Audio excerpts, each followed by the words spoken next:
السلام علیکم ورحمۃ اللہ وبرکاتہ۔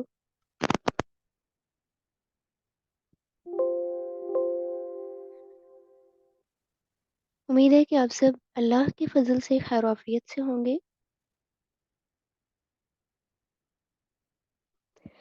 الحمد للہ رب العالمین،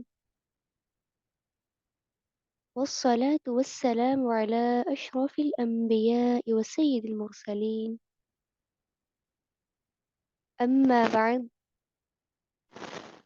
فاعوذ باللہ من الشیطان الرجیم، بسم اللہ الرحمن الرحیم، رب اشرح لی صدری ویسر لی امری واحلل عقدة من لساني يفقه قولي، رب زدني علما، اللهم فقهنا في الدين، آمین۔ گزشتہ سے پیوستہ، جیسا کہ آپ سب جانتے ہیں کہ پچھلی کلاس میں ہمارا بھی پارہ نمبر 24 ہی چل رہا تھا اور سورہ حامیم سجدہ اور رکوع نمبر 5، یعنی پارہ نمبر 24 میں حامیم سجدہ جو صورت ہے، اس صورت کے لحاظ سے اس کا رکوع نمبر 5 اور آیت نمبر 33۔ تو شروع کرتے ہیں آج کا لیسن۔ بسم اللہ الرحمن الرحیم، فرمایا وَمَنْ أَحْسَنُ قَوْلًا مِّمَّنْ دَعَا إِلَى اللَّهِ وَعَمِلَ صَالِحًا وَقَالَ إِنَّنِي مِنَ الْمُسْلِمِينَ۔ اللہ تعالیٰ یہاں پہ کیا فرما رہے ہیں؟ یعنی اللہ تعالیٰ نے فرمایا کہ اللہ کی طرف دعوت دینے میں، اللہ کی طرف بلانے میں سب سے زیادہ کون اچھا ہے؟ جو نیک عمل کرے اور وہ کہے کہ میں فرما برداروں میں سے ہوں، مسلمانوں میں سے ہوں۔ یعنی سب سے اچھی بات ہی اس کی ہے جو نیک عمل کرے گا اور سب سے پہلے کہے گا یہ کہ میں مسلمانوں میں سے ہوں، یعنی میں فرما برداروں میں سے ہوں۔ تو کیا اس کی نیکی کسی برائی کے برابر ہوگی؟ نہیں۔ وَلَا تَسْتَوِي الْحَسَنَةُ وَلَا السَّيِّئَةُ، نیکی اور برائی برابر نہیں ہو سکتی۔ تو آپ صلی اللہ علیہ وسلم سے خطاب کر کے اللہ تعالیٰ کیا فرما رہے ہیں؟ ادفع باللتی ہی احسن، یعنی دور کرنا کیا ہے؟ برائی کو کس طرح سے کرنا ہے؟ اللہ تعالیٰ نے طریقہ بھی بتا دیا کہ اگر کہیں برائی دیکھ رہے ہیں تو جو بات کرنے میں اچھا ہے، جو عمل کرنے میں اچھا ہے، جو فرما بردار ہے، وہ برائی کو اب دور کیسے کرے گا؟ نیکی کے ساتھ، سب سے اچھی چیز کے ساتھ۔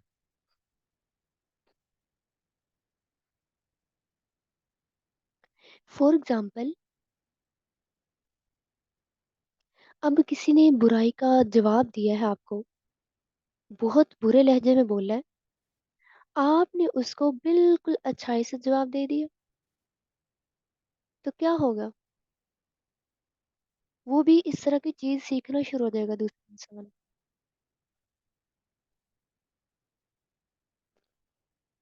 یہ ایسی باتیں ہیں جن سے دلی دشمن بھی دلی دوست بن جایا کرتے ہیں، بس انسان کے بولنے کا انداز افیکٹ کرتا ہے۔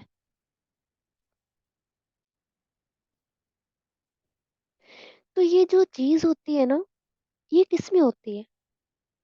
وَمَا يُلَقَّاهَا إِلَّا الَّذِينَ صَبَرُوا، یہ ان میں ڈالی جاتی ہے چیز جو صبر کرے۔ تو اس چیز کے لیے چونکہ جب ہم کسی کو جواب دیتے ہیں نا، ہمارے اندر صبر بہت صبر سب سے امپورٹنٹ چیز ہوتی ہے جس کو ہم کر نہیں پاتے. ایک بات کرتے ہوئے ہم کنٹرول نہیں کر پاتے اپنے آپ کو. تو جو صبر ہے یہ بہت ضروری ہوگا اس جگہ پر جب کوئی برائی کے ساتھ آپ کو کچھ کہے گا.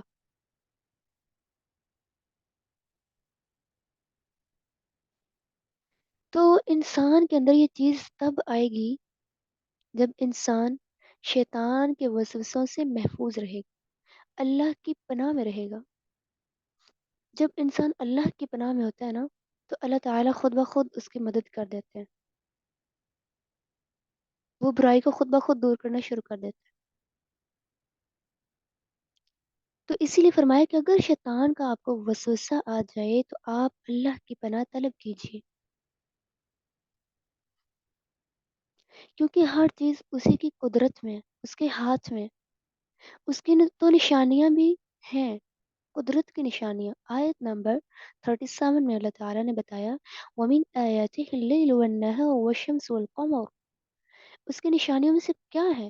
کون سی قدرت کی نشانی ہے؟ رات، دن، سورج اور چاند. اب صرف سجدہ بھی اللہ تعالیٰ کو کرنا ہے کیونکہ اللہ تعالیٰ نے اپنی بڑائی بیان کر دی، یہاں پہ اپنی قدرت کی نشانیاں واضح کر دی. تو پناہ بھی اس کی لینی ہے، سجدہ بھی اس کو کرنا ہے. سورج چاند کو سجدہ نہیں کرنا کیونکہ وہ کسی چیز کو دور نہیں کر سکتے، وہ تکلیف کو دور نہیں کر سکتے، وہ کچھ بھی دے نہیں سکتے کیونکہ وہ تو خود مخلوق ہے، وہ تو اللہ تعالیٰ کے حکم پہ چل رہا ہے کیونکہ اللہ تعالیٰ نے ان کو پیدا کیا ہے. تو مخلوق جو ہے وہ مخلوق سے کیسے مانگ سکتی ہے؟ تو فرمایا جو کوئی تکبر کرے گا تو اللہ تعالیٰ کو کوئی ضرورت نہیں ہے، اس کو اللہ تعالیٰ کو کوئی مسئلہ نہیں ہو سکتا، یہ اللہ تعالیٰ کو عاجز نہیں کر سکتے کیونکہ اس کے پاس جو فرشتے ہیں وہ دن رات تسبیح بیان کرتے ہیں، وہ تھکتے نہیں ہیں تسبیح کرتے ہوئے. اللہ تعالیٰ کو کوئی ضرورت نہیں ہے، ضرورت انسان کی اپنی ہے. وہ تو خود قدرت والا ہے، اس کو کسی چیز کی ضرورت نہیں ہے، وہ تو قادر ہے. اس کی نشانیاں کون سی ہیں قدرت کی؟ آیت نمبر 39 میں اللہ تعالیٰ نے بتایا کہ زمین جو تھی خشک ہوتی ہے، پہلے خشک ہوتی ہے پھر اللہ تعالیٰ اس پہ پانی برساتے ہیں بارش کی شکل میں، وہ تر و تازہ ہو جاتی ہے. جس طرح مردے جو ہوتے ہیں اللہ تعالیٰ ان کو زندہ کرتے ہیں دوبارہ، اسی طرح زمین جو مردہ ہوتی ہے اللہ تعالیٰ اس کو بھی زندہ کرتے ہیں. مردہ ہونے سے مراد وہ خراب ہوتی ہے، بنجر ہوتی ہے، پھر اللہ تعالیٰ بارش کا پانی برساتے ہیں تو وہ کیا ہو جاتی ہے؟ تر و تازہ ہو جاتی ہے، پھل اگاتی ہے، نباتات اگاتی ہے. کس کی قدرت سے؟ انہ علی کل شیء قدیر، وہ تو ہر چیز پر قادر ہے. کون؟ اللہ تعالیٰ.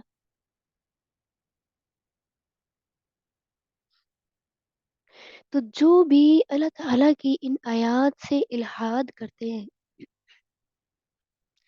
یعنی اللہ کی اتنی بڑی قدرت ہے، جو اس قدرت کو ٹھکرا کر اللہ کی آیات میں حد سے گزر جاتے ہیں، کسی اور کو مانتے ہیں، تو الحاد کرنے والوں کا انجام دیکھیے.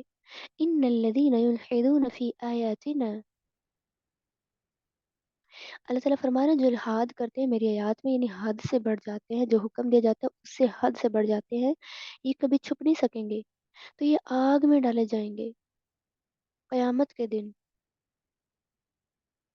جنہوں نے کفر کیا اللہ تعالیٰ کے قرآن کے ساتھ، ذکر کے ساتھ، جب وہ ان کے پاس قرآن آئے گا پھر ان کے بارے میں کیا گواہی دے گا؟ وَإِنَّهُ لَكِتَابٌ عَزِيزٌ، بے شک وہ کتاب بہت زبردست ہے. اس لیے اس کو سمجھنے کی بہت ضرورت ہے، اس میں الحاد نہیں کرنا، اس میں حد سے نہیں گزرنا.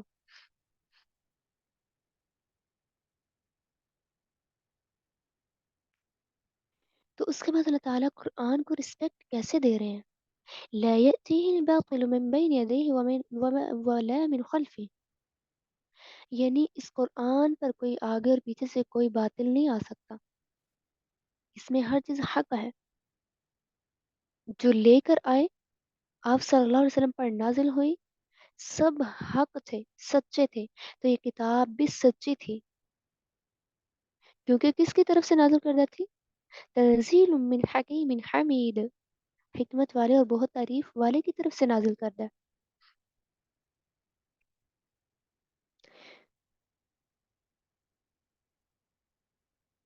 تو آپ صلی اللہ علیہ وسلم یہ سب دیکھ کر باطل پرستوں کو بہت زیادہ پریشان ہوتے، تو اللہ تعالیٰ نے آیت نمبر 43 میں آپ صلی اللہ علیہ وسلم کو تسلی دی کہ پہلے رسولوں میں بھی ایسے ہوتا رہا، ان کے ساتھ بھی ایسا ہوا. پھر فرمایا آیت نمبر 44 میں، فرمایا وَلَوْ جَعَلْنَاهُ قُرْآنًا أَعْجَمِيًّا، یعنی اگر ہم قرآن کو عجمی بنا دیتے، یعنی عربک میں اللہ تعالیٰ نے اس لیے نازل کیا کیونکہ یہ زبان بہت فصیح ہے، بہت آسان زبان ہے.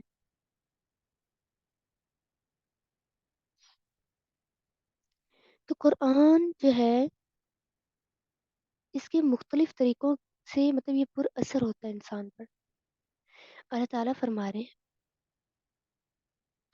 اگر یہ کتاب عجمی ہوتی، رسول تو عربی کی تھا، تو اس وجہ سے عربک میں ہی نازل ہوئی کتاب، کیونکہ سب سے پہلے عرب لوگوں نے پڑھی تو وہ کیا زبان جانتے تھے؟ وہ عربی کی جانتے تھے. تو اگر وہاں پہ عجمی کتاب آ جاتی تو وہ اس کو پڑھ کیسے پاتے؟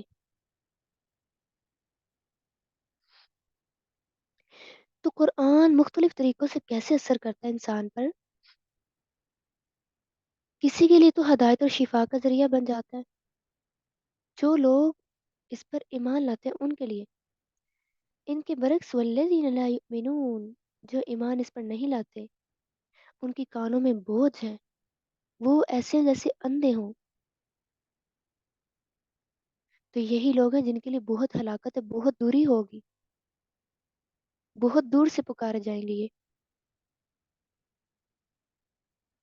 اس کے بعد اللہ تعالیٰ تورات کا ذکر کر رہے ہیں آیت نمبر 45 میں،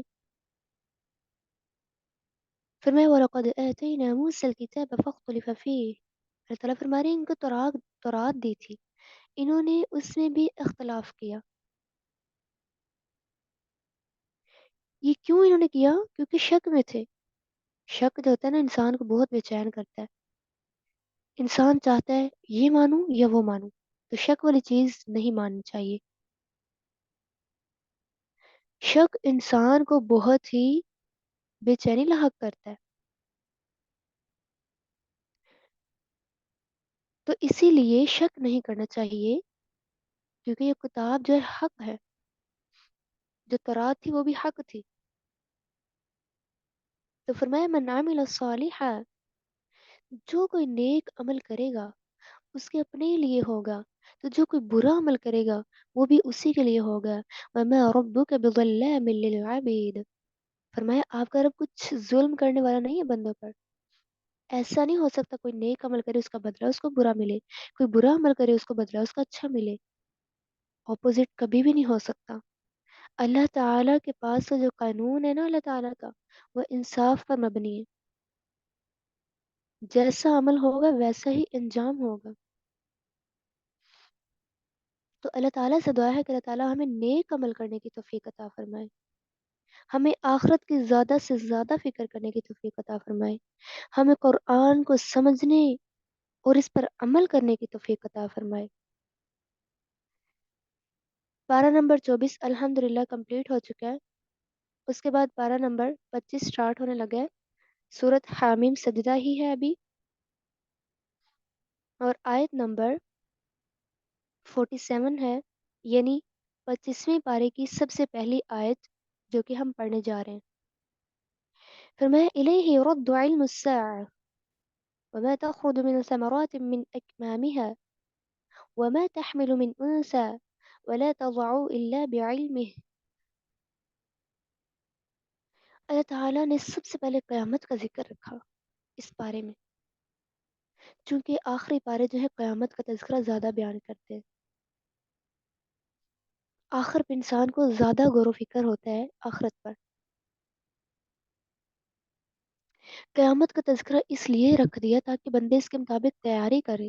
شروع میں جب انسان کو پتہ چل جائے کہ یہ ہوگا تو وہ ویسے ہی تیاری کرنا شروع کر دیتا ہے. اب انسان یعنی اسٹوڈنٹس کے اگر پیپر ہوتے ہیں، بورڈ کے پیپر اگزامپل لے لیں، ان کی جیسے ہی رول نمبر سلپ آ جاتی ہے تو وہ اس کے مطابق تیاری کرنا شروع کر دیتے ہیں. تو اسی لیے اللہ تعالیٰ نے قیامت کا تذکرہ سب سے پہلے کر دیا تاکہ ہر کوئی اس کے مطابق تیاری کر سکے.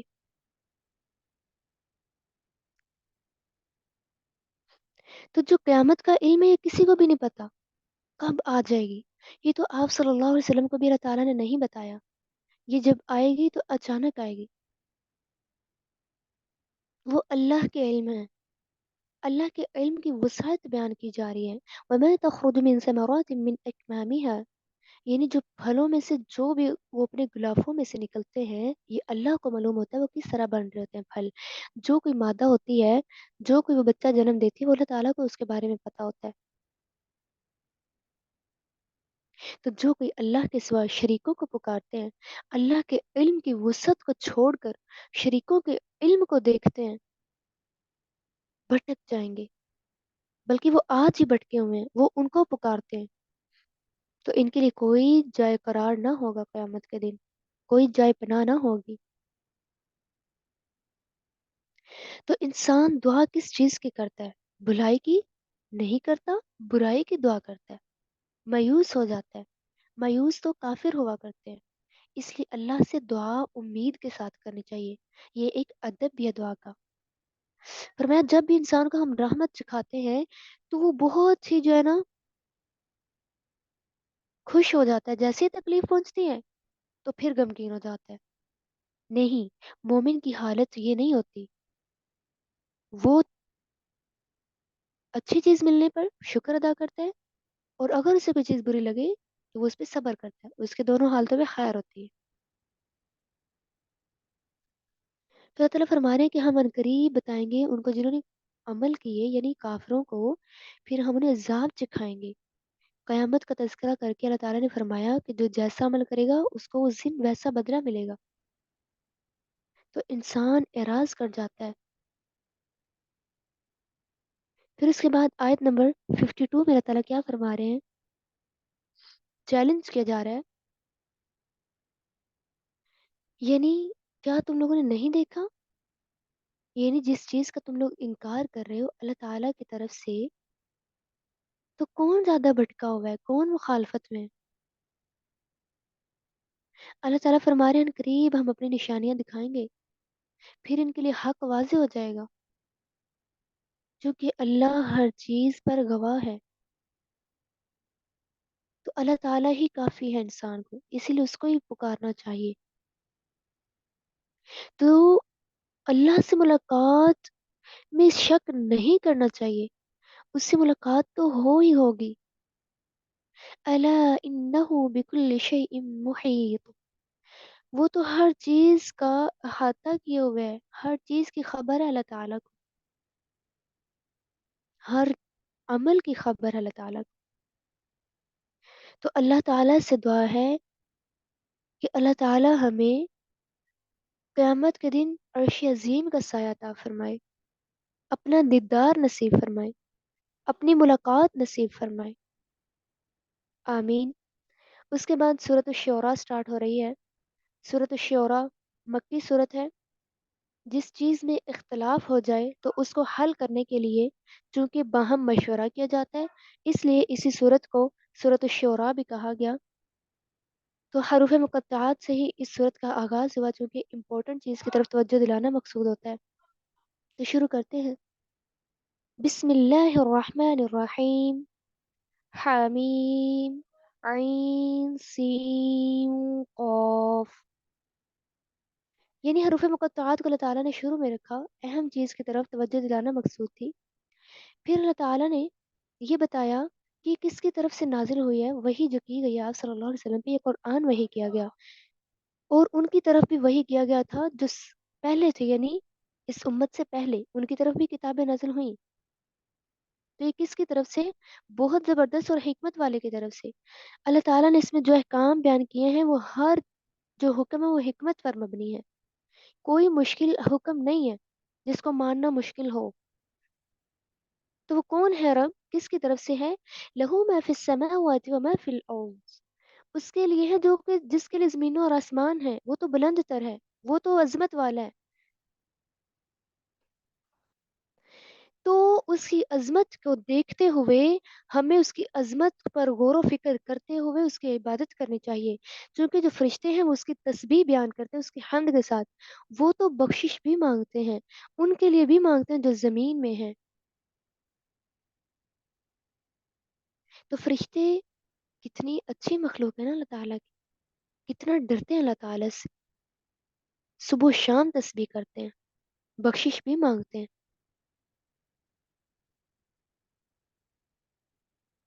تو جو اللہ کے سوا اور کوئی حمایتی بنا لیتا ہے، اللہ تعالیٰ فرما رہے ہیں آپ صلی اللہ علیہ وسلم کو کہ آپ ان پر ذمہ دار نہیں ہیں، اللہ تعالیٰ کے پاس ان کی ذمہ داری ہے. فرمایا وَكَذَلِكَ أَوْحَيْنَا إِلَيْكَ قُرْآنًا عَرَبِيًّا. قرآن کا مقصد کیا ہے؟ اس لیے وہی کیا تاکہ آپ ڈرائیں مکہ والوں کو، کیونکہ مکہ والوں کے پاس آیا. تو اسی لیے اللہ تعالیٰ آپ صلی اللہ علیہ وسلم کو فرما رہے ہیں اسی لیے آپ پر وہی کی تاکہ آپ مکہ والوں کو ڈرائیں. اس دن سے ڈرائیں جس دن سب نے جمع ہونا ہے، یوم الجمع. اس وجہ سے کہا گیا کیونکہ اس دن سب جمع ہوں گے، اگلے پچھلے. کوئی گروہ جنت میں جا رہا ہوگا، کوئی دوزخ میں جا رہا ہوگا. اللہ تعالیٰ ہمیں جنت والے گروہ میں شامل کرے. یہ اللہ کا قانون ہے کہ اللہ تعالیٰ نے ایک امت میں نہیں سب کو رکھا. اس نے اگر چاہا ہوتا تو ایک امت پر رکھتا. یہ اختلاف اس لیے دیکھا جا سکے کون کیسا عمل کرتا ہے، کیونکہ ہر چیز برابر نہیں ہو سکتی، ہر چیز میں اختلاف ہوتا ہے، ہر چیز اپوزٹلی ہوتی ہے مقام کے لحاظ سے. تو اللہ تعالیٰ فرما رہے ہیں کیا انہوں نے سرپرست بنا لیے، حمایتی بنا لیے؟ وہی زندہ کرتا ہے، وہی موت دیتا ہے، وہ ہر چیز پر قادر ہے. تو جو بھی کوئی اختلاف کرے گا تو اللہ تعالیٰ کے پاس اس کا فیصلہ ہے. اللہ تعالیٰ آپ صلی اللہ علیہ وسلم کو کہہ رہے ہیں کہ آپ اپنے رب پر توکل کیجئے، اسی کی طرف رجوع کیجئے. جو کہ آپ صلی اللہ علیہ وسلم پریشان ہو جاتے تھے، اسی لیے اللہ تعالیٰ نے فرمایا. اس کے بعد رکوع نمبر 2 میں کیا اللہ تعالیٰ بتا رہے ہیں؟ سورۃ الشعراء ہی ہے، رکوع نمبر 2. اللہ کی قدرت کی نشانیاں بیان کی جا رہی ہیں. فاطر السماوات والارض، یعنی اللہ نے زمین اور آسمان کو پیدا کیا، پھر مویشی انسان کو لیے بنائے، انسانوں کے جوڑے بنائے، مویشیوں کے جوڑے بنائے، ایک دوسرے سے یہ فائدہ حاصل کرتے ہیں. زمین و آسمان کی جو غیب کی کنجیاں اسی کے پاس ہیں. اس کے بعد اللہ تعالیٰ نے فرمایا کہ دین کون سا اچھا ہے، کون سا رہنما ہے. آیت نمبر 13 میں اللہ تعالیٰ نے فرمایا، یعنی اللہ تعالیٰ نے دین بھی مقرر کر دیا ہے. یعنی اسی کی وصیت نوح علیہ السلام کو کی، اور اسی کی ابراہیم علیہ السلام، موسیٰ علیہ السلام، عیسیٰ علیہ السلام کو کی. یعنی ایک ہی دین ہے، اقیم الدین، یعنی یہی دین قائم کرو، تفرقہ نہ کرو اس میں. مشرکین تفرقہ کرتے ہیں. تو اللہ تعالیٰ جس کو چاہیں ہدایت دیتے ہیں، جس کو چاہیں بھٹکا دیتے ہیں. جو ہدایت کا طلبگار ہو صرف اس کو اللہ تعالیٰ ہدایت دیتے ہیں. تو مشرکین ہدایت کے طلبگار نہیں ہے نا، اس لیے اللہ تعالیٰ ان کو ہدایت نہیں دیتے. کیوں؟ کیونکہ یہ سرکشی کرتے ہیں. اگر ان کے پاس کوئی کتاب آ جائے اس میں شک کرنے لگ جاتے ہیں. اس کے بعد آپ صلی اللہ علیہ وسلم سے خطاب ہے. آیت نمبر 15 میں فرمایا کہ آپ پکاریے، دعوت دیجئے لوگوں کو جیسا کہ آپ حکم دیے گئے ہیں. آپ نے اپنی خواہشات کی پیروی نہیں کرنی، جو اللہ تعالیٰ نے نازل کیا اس پر ایمان لانا ہے. اور آپ نے یہ کہنا ہے کہ میں عدل کا حکم دیا گیا ہوں.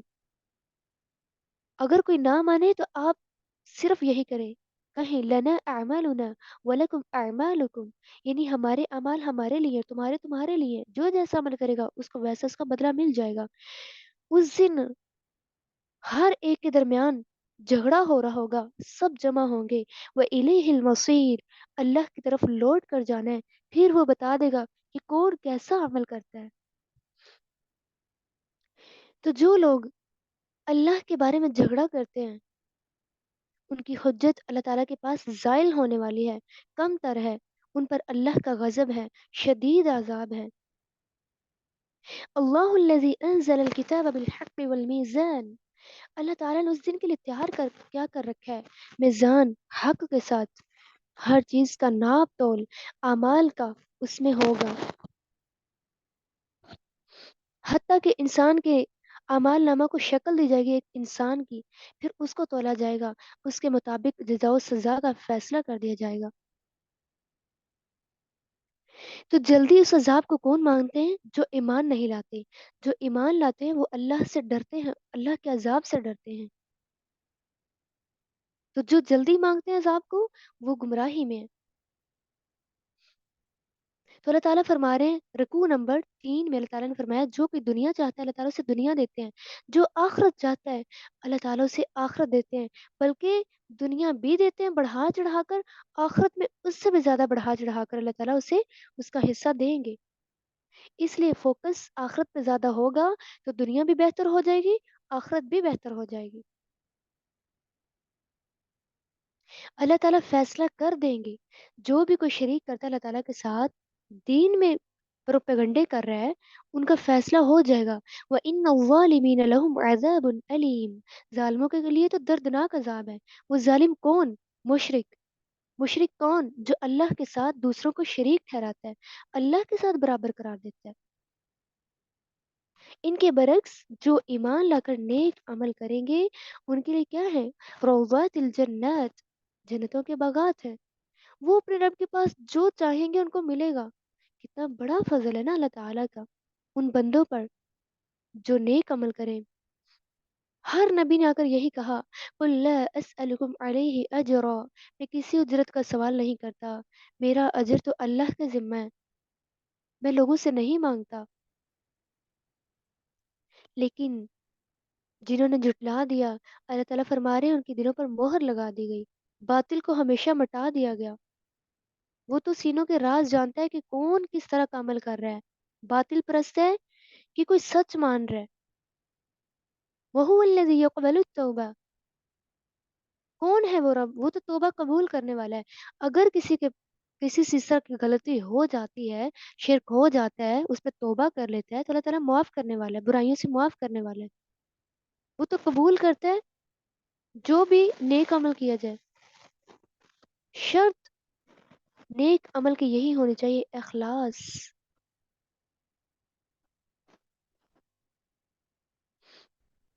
تو اللہ تعالیٰ کی قدرت کی نشانیاں بیان کی جا رہی ہیں کہ وہ ایک اندازے کے ساتھ آسمان سے زمین پر چیزیں نازل کرتا ہے، وہ اپنے بندوں پہ خبر رکھنے والا ہے، وہ تو دیکھنے والا ہے۔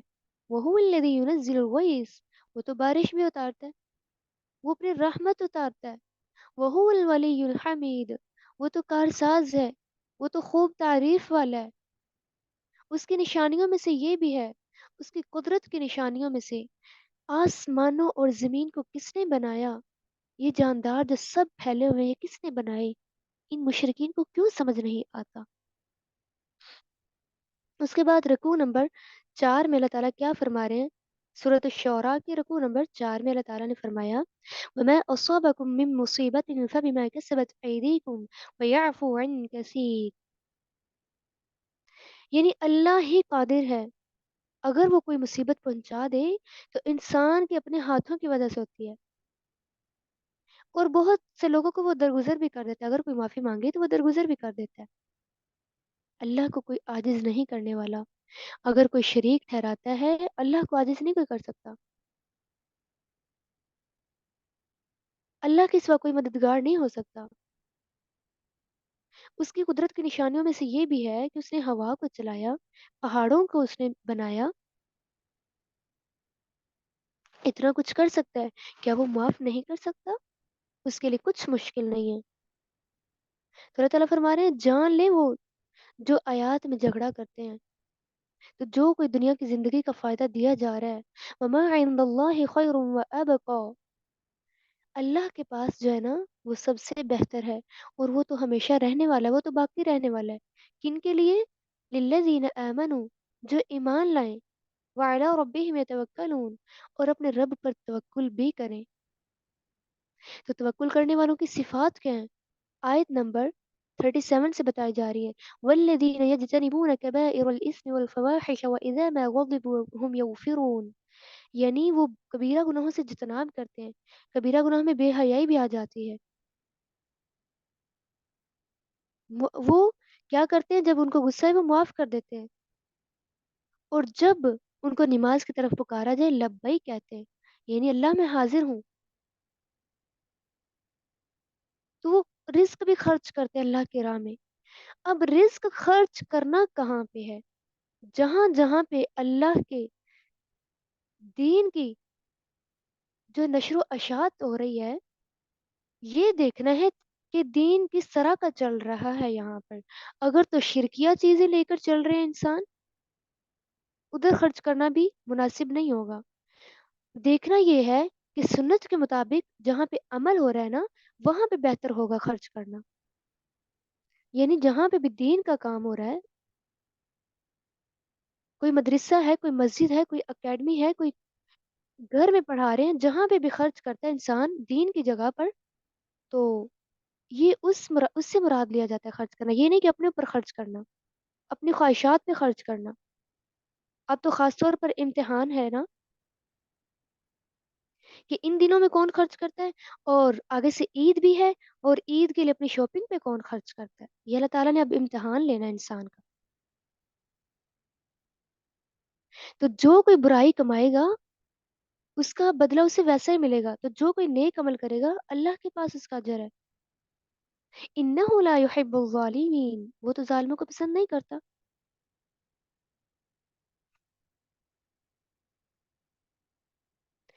تو جس پر اگر ظلم ہو رہا ہے وہ بدلہ لے کسی سے، اس پہ کوئی مواخذہ نہیں ہے، مواخذہ اس پر ہے، پکڑ اس کی ہے جو ظلم کرتے ہیں، وہ زمین میں فساد کرتے ہیں بغیر حق کے۔